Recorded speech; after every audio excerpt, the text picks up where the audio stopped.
Hello लोगोफोर नोंथांमोननि गेजेराव आरो आं मोनसे गोदानै आपडेट भिडिअ लानानै फैबावबाय 2023 मायथाइयाव आरडि मशन पिक्चार बेनारजों दिहुनजानाय आरो मुंदांखा सावथुन दिहुनगिरि पंकज लाहारी बिथांजों दिथा होजानाय जांख्रिथायनि थैसाम आबुं बर' सावथुनखौ नोंथांमोनहा दाहालागै बयबो नायखांबाय जानो हागौ जाय सावथुनाव गाहाय फाव खालामदोंमोन सुखबीर कार्जी लिंसार बसुमतारी फुजा मुसाहारि आरो मनालिसा हाज'वारी बिथांमोनहा बे सावथुनखौ नोंथांमोनहा दासिमबो नायथ'वाखैब्ला इउटिउबाव उदाङैनो नायनो हागोन आरो बे सावथुननि नैथि खोन्दोआबो ओंखारनायनि लामायाव बे जांख्रिथायनि थैसाम सावथुननि नैथि खोन्दोनि शुटिंआबो दा सोलिगासिनो दङ आरो नैथि खोन्दोखौबो जों पंकज लाहारी बिथांखौनो डिरेक्सन खालामनाय नुनो मोन्दों।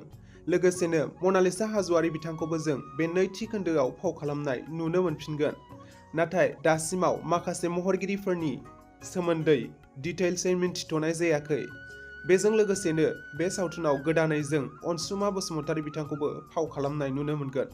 नोंथांमोनहा बे आपडेटखौ खोनानानै सावथुनखौ नायनो थाखाय दानिफ्रायनो जोबोरैनो एक्साइटेड जाखाबाय जानो हागौ। बिनि थाखायनो जों सावथुन ओंखारनाय समसिमहालागै बयबो नेनानै थाथ'नोसै।